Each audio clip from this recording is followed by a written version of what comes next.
ദൈവതിരുനാമത്തിന് മഹത്വമുണ്ടാവട്ടെ. Bible reading പ്രോഗ്രാമിലേക്ക് ഏവരെയും കർത്തനാമത്തിൽ സ്വാഗതം ചെയ്യുന്നു.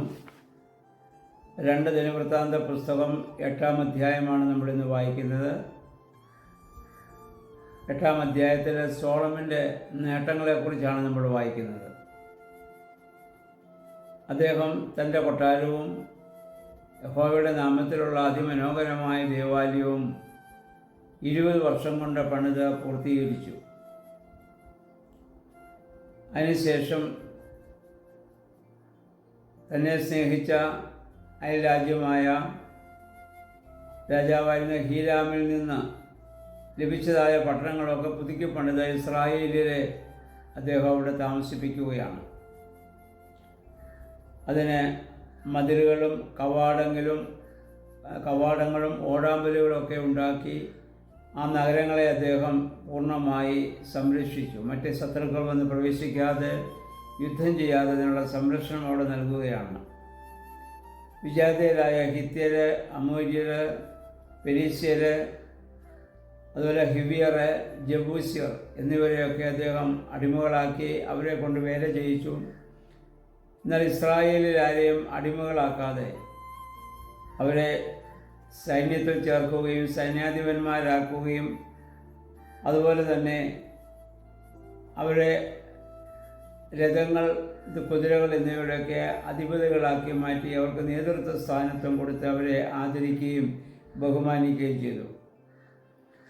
ഈ കാര്യങ്ങളൊക്കെ നോക്കുവാൻ വേണ്ടി മേൽനോട്ടക്കാരായിട്ട് തന്നെ 250 പേരെ അദ്ദേഹം നിയോഗിച്ചു എന്ന് നമ്മൾ വായിക്കുന്നുണ്ട്.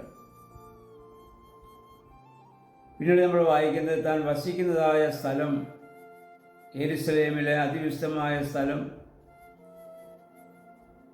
തൻ്റെ പിതാവായ ദാവീദ് തിരഞ്ഞെടുത്ത സ്ഥലത്തെ യഹോവയുടെ ആ അതിമഹത്തായ ദേവാലയമുള്ളതിനാൽ തൻ്റെ ഭാര്യ ഫറവോ രാജാവിൻ്റെ മകളായി ഉള്ള തൻ്റെ ഭാര്യയെ അവിടെ നിന്ന് മാറ്റി താമസിപ്പിക്കുകയാണ്. കാരണം അവൾ ദൈവത്തിൽ വിശ്വസിക്കുന്നവളല്ല. അങ്ങനെ യഹോവയുടെ പേടകം നിലനിൽക്കുന്ന സ്ഥലത്തൊരു അവിശ്വാസി സ്ഥലമായി താമസിക്കാൻ പാടില്ല എന്നുള്ള ചിന്ത കൊണ്ടാവാം അതിന് മറ്റൊരു സംവിധാനമുണ്ടാക്കി തൻ്റെ ഭാര്യയെ അദ്ദേഹം അങ്ങോട്ട് മാറ്റി താമസിപ്പിക്കുകയും യഹോവയുടെ പേടകം സ്ഥിതി ചെയ്യുന്നതായ സ്ഥലവും ആ ദേവാലയവും പരിസരമെല്ലാം വളരെ വിശുദ്ധിയോടും വിശ്വാസത്തിൻ്റെ പൂർണ്ണതയിലും സംരക്ഷിക്കാനുള്ള ക്രമീകരണം അദ്ദേഹത്തോട് ചെയ്യുന്നതായി നമ്മൾ വായിക്കുന്നുണ്ട്. 12 മുതലുള്ള വാക്യം നമ്മൾ വായിക്കുമ്പോൾ മോശയുടെ കൽപ്പന അനുസരിച്ച് ശാബത്ത്, അമാവാസ്യ ദിവസങ്ങളിലും അതുപോലെ തന്നെ പെസഹ പെരുന്നാൾ, വാരോത്സവം, കൂടാര പെരുന്നാൾ, പ്രധാനപ്പെട്ട 3 പെരുന്നാളുകൾ അദ്ദേഹം ആചരിക്കുന്നു. അതുപോലെ തന്നെ അതുമായി ബന്ധപ്പെട്ട എല്ലാ യാഗാദി കർമ്മങ്ങൾ അവിടെ അദ്ദേഹം അർപ്പിക്കുന്നതൊക്കെ മോശയുടെ നിയമപ്രകാരമുള്ളതാണ്.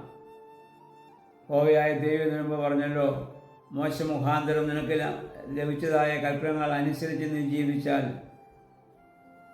നീ അനുഗ്രഹിക്കപ്പെടുമെന്ന്. അതനുസരിച്ച് ശലോമോൻ എല്ലാ കാര്യങ്ങളും ആ ദൈവത്തെ നിലനിർത്തിക്കൊണ്ട് പിതാക്കന്മാരുടെ ആ ആഗ്രഹത്തെ മാനിച്ചുകൊണ്ട് എല്ലാ കാര്യങ്ങളും അദ്ദേഹം അവിടെ ചെയ്യുകയാണ്.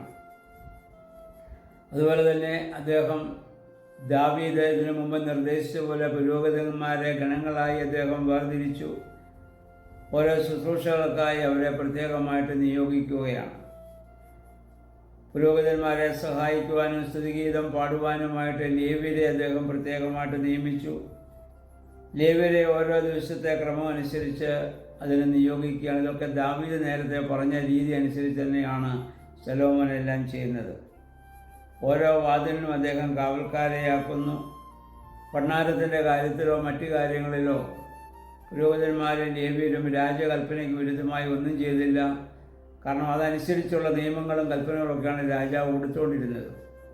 അതനുസരിച്ച് രാജാവും പുരോഹിതന്മാരും ജനങ്ങളൊക്കെ വളരെ സന്തോഷത്തിലും സമൃദ്ധിയിലും സമാധാനത്തിലും ജീവിക്കുന്ന ഒരു സാഹചര്യം അവിടെ ഉണ്ടാവുകയാണ്. ദേവാലയ അടിസ്ഥാനം ഇട്ടത് മുതലുള്ള എല്ലാ പണികളും അദ്ദേഹം അവിടെ പൂർത്തീകരിച്ചെന്നും വായിക്കുന്നു. അതിനുശേഷം അയൽരാജ്യമായ അവിടുത്തെ രാജാവായ ഹീരാം അദ്ദേഹത്തിന് കപ്പൽ അയച്ചു കൊടുക്കുന്നു, നാവികരെ അയച്ചു കൊടുക്കുന്നു. അതോടൊപ്പം 450 താലന്ത് സ്വർണം കൂടി അദ്ദേഹത്തിന് കൊടുക്കുന്നതായി നമ്മളിവിടെ വായിക്കുന്നുണ്ട്. പ്രിയമുള്ളവരെ, ഇതിൽ നിന്ന് നമ്മൾ എന്താണ് മനസ്സിലാക്കേണ്ടത്?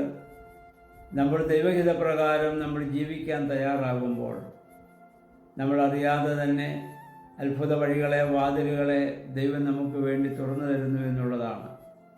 ശലോമോൻ അനുഗ്രഹങ്ങളൊക്കെ ഉണ്ടാവാൻ കാരണം അവൻ്റെ പൂർവ്വപിതാവായ ദാവീദ് ദൈവസന്നിൽ സമർപ്പിച്ചതായ സമർപ്പണവും പ്രാർത്ഥനയുമാണ്.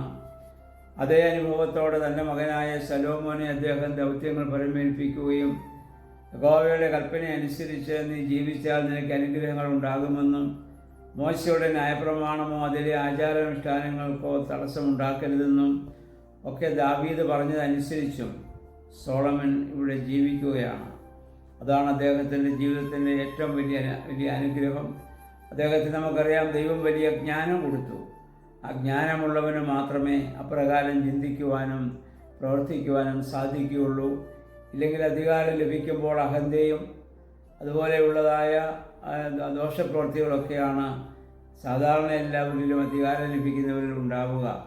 അതിൽ നിന്നൊക്കെ വളരെ വ്യത്യസ്തനായ ഒരു വ്യക്തിയായി സോളമനെ നമുക്കിവിടെ കാണാൻ സാധിക്കുന്നുണ്ട്. നമ്മുടെ ദൈവഹിത പ്രകാരം ജീവിക്കുവാൻ നമ്മൾ തയ്യാറാകുമ്പോൾ നമ്മളിൽ അറിയാതെ അത്ഭുത വഴികളെ ദൈവം നമുക്ക് വേണ്ടി തുറന്നു തരും. ദൈവത്തിൻ്റെ വലിയ സംരക്ഷണം നമുക്ക് അനുഭവിക്കാൻ സാധിക്കുമെന്നുള്ളതാണ്.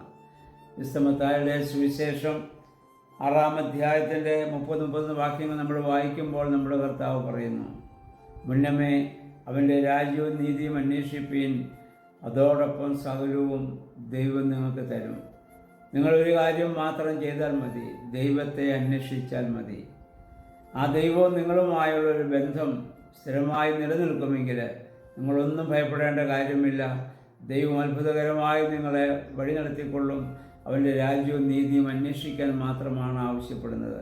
അതിന് പ്രിയമുള്ളവരെ, നമുക്കും ആവശ്യം നമ്മുടെ കർത്താവായ യേശു ക്രിസ്തുവിൽ പൂർണ്ണമായി വിശ്വസിച്ചുകൊണ്ട് നമ്മുടെ കർത്താവ് നൽകിയ കൽപ്പനകൾക്ക് അനുസരണമായി നമ്മുടെ ജീവിതത്തെ ക്രമപ്പെടുത്തുവാൻ നമുക്കിടയാകണം. അപ്പോൾ നമ്മളറിയാതെ തന്നെ ദൈവത്തിൻ്റെ അനുഗ്രഹങ്ങളും സംരക്ഷണവും നമുക്ക് ലഭിക്കാനിടയാകും. നമ്മുടെ വേദപുസ്തക വായനകളും പ്രാർത്ഥനകളും ഒക്കെ ദൈവമേ അതിന് ഞങ്ങളെ സഹായിക്കണമേ, ശക്തീകരിക്കണമെന്ന് നമുക്ക് പ്രാർത്ഥിക്കാം. സർവശക്തനായ ദൈവം നമ്മളെ എല്ലാവരെയും സഹായിക്കുമാറാകട്ടെ.